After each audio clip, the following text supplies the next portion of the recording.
Welcome to Robert Kiyosaki's The Business of the 21st Century. Robert Kiyosaki is recognized internationally as one of today's leading financial experts.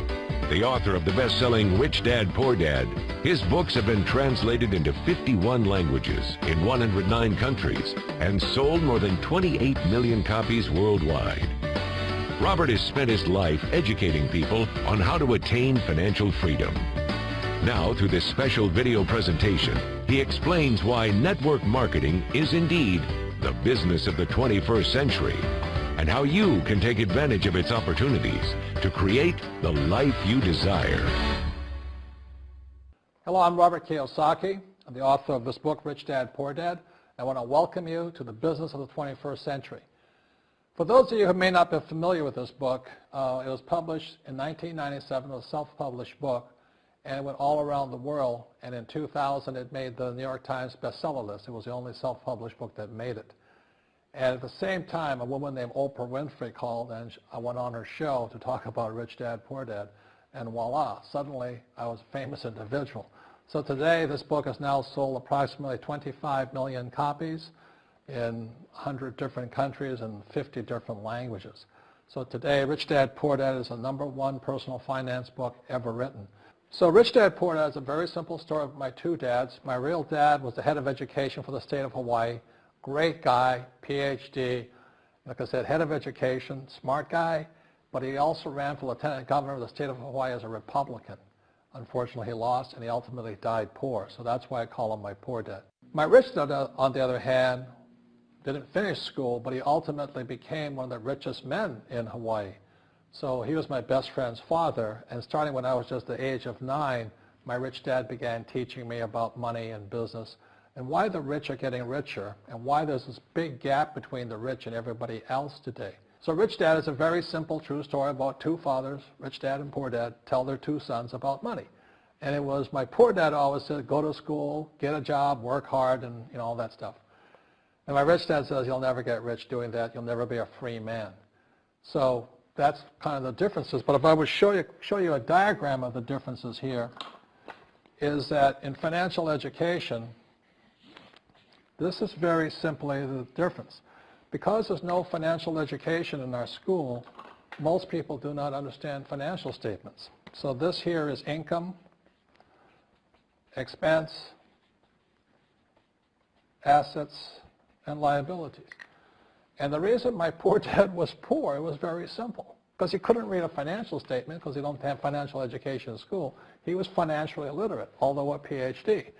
And my poor dad always said, our house is an asset. And my rich dad said, your father may be well educated, but he can't tell assets from liabilities.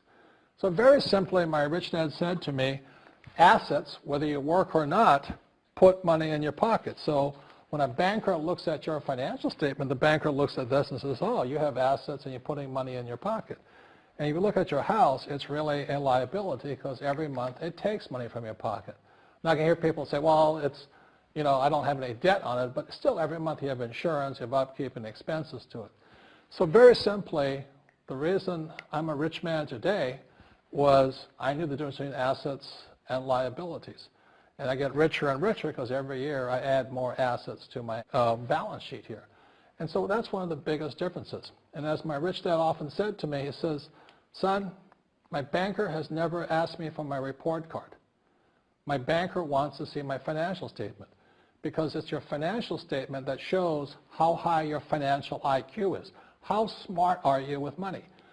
If you're very smart with money, the banker will give you as much money as you want because you know how to make money with money. If you're not very smart about money, all the banker will give you is a credit card and a home loan. So those are some of the differences between my rich dad and my poor dad. And if you stay tuned, you'll find out how you too can create assets instead of liabilities. Because if you're going to survive in the 21st century, you need more assets than liabilities. The next thing I want to cover with you is one of the most important lessons my rich dad gave me, and it was called the Cashflow Quadrant. And what my rich dad explained to me is that there's 4 people in business. One are E's, employees. S stands for small business, self-employed, or specialist. B stands for big business, and I stands for investor. And the thing of note here is that most people who go to school are programmed for the E and the S side. For example, it was my poor dad who always said to me, son, go to school so you can get a nice, safe, secure job. And so my poor dad wanted me to be an employee. And since the time I was a kid, get a safe, secure job, steady paycheck, and benefits. Okay? I didn't want to be an employee. And I said, Mom and Dad, I want to be a rich man. And I fight with my dad. So my mother finally said, son, if you want to be rich, my mother was a registered nurse. And she said, if you want to be rich, the richest people I know are doctors. So my mom wanted me to come over here, be a specialist or a small business person. I said, there's only one problem with that, Mom. Doctors are really smart. And she says, you got a good point there. I'm not going to be a doctor. So I went to school. I have a Bachelor of Science degree. I can drive ships and I can fly planes. I flew for the Marine Corps. But I've never used any of that education because I wanted to become a business owner. So it was my rich dad who basically said to me, become a business owner and learn to be a professional investor. So one of the big differences here between these people is that it's called taxes. See, in 1943 in the U.S., the federal government passed a law that said employees had to pay tax before they got paid. So when you get your paycheck from your employer, you open it up, and voila, the government's always taken a sizable chunk of it. And the harder you work and the more money you make, the more money they take from you. So that's why it's not that good to be an employee, because you can never get ahead, because the more you work, more money you make, the greater they pay in taxes. Now, the doctors and lawyers and attorneys, accountants were all laughing, saying, oh, these guys, they're getting paying a lot of taxes. So naturally, the federal government changed the laws again. And so in 1986 in the U.S., a thing called the 86 Tax Reform Act, and it basically took a lot of the benefits away from people who are self-employed, small business, doctors, and lawyers. So today in America, unfortunately, these guys pay the highest percentage in taxes. It is tragic. And a lot of people think they're investors, but what they're really doing is they're just giving their money to people like mutual funds, companies, and all that. So they're investing, but they're not really investors. See, the big tax breaks are on this side. The laws are pretty tight here, but this area is very, very gray. So by being a business owner on the right-hand side of the quadrant, you can make a lot more money and pay a smaller percentage of taxes legally. And the key word is legally. In the investor quadrant, it is possible to make millions of dollars and pay 0% taxes legally. But you've got to know the difference. So one of the beauties of business for the 21st century is it allows people to make the transition from the E and the S side to the B side especially. And so you can become a big business owner. And the difference between an S and a B, small business and big business, is most of these guys can't quit working.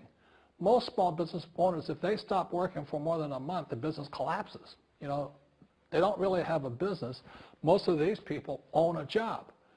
So the beauty of business for the 21st century is it allows these people to make the transition to the B side so that you don't have to keep working hard for money, and the money can actually come in passively.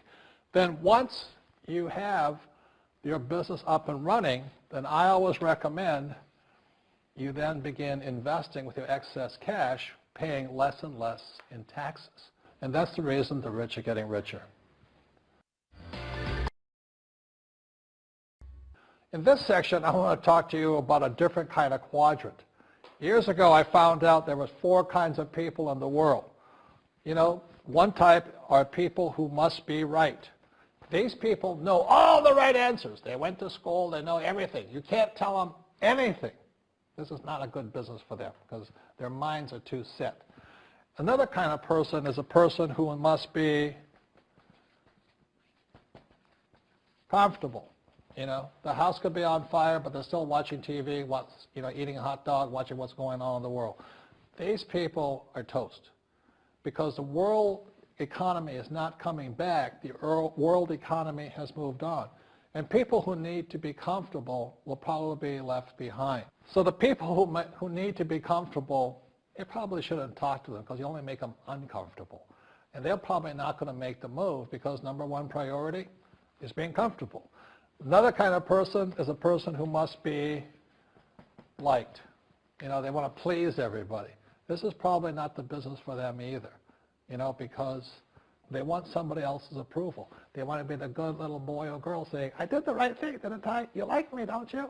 And so they'll probably not be successful in the 21st century because they'll probably want to be liked by people who have to be right, and people want to be comfortable. All right, good, be comfortable. All right, you're very right. That's probably being liked. But the business for the people of the 21st century are people who must win.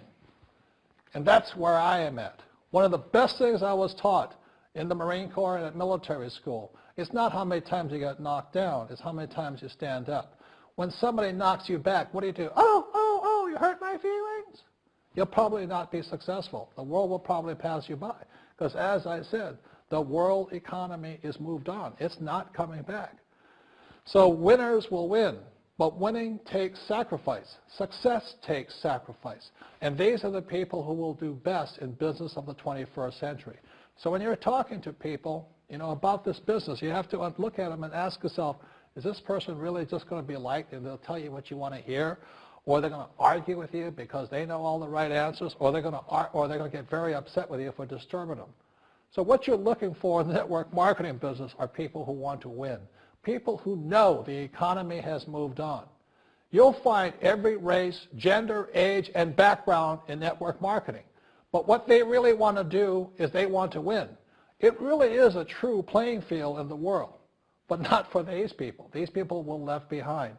Network marketing is for people who want to win because network marketing is the business model of the future.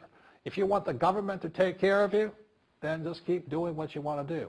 It is possible for everyone to win, but the problem is you've got to commit to it. You've got to say, this is what I'm going to do.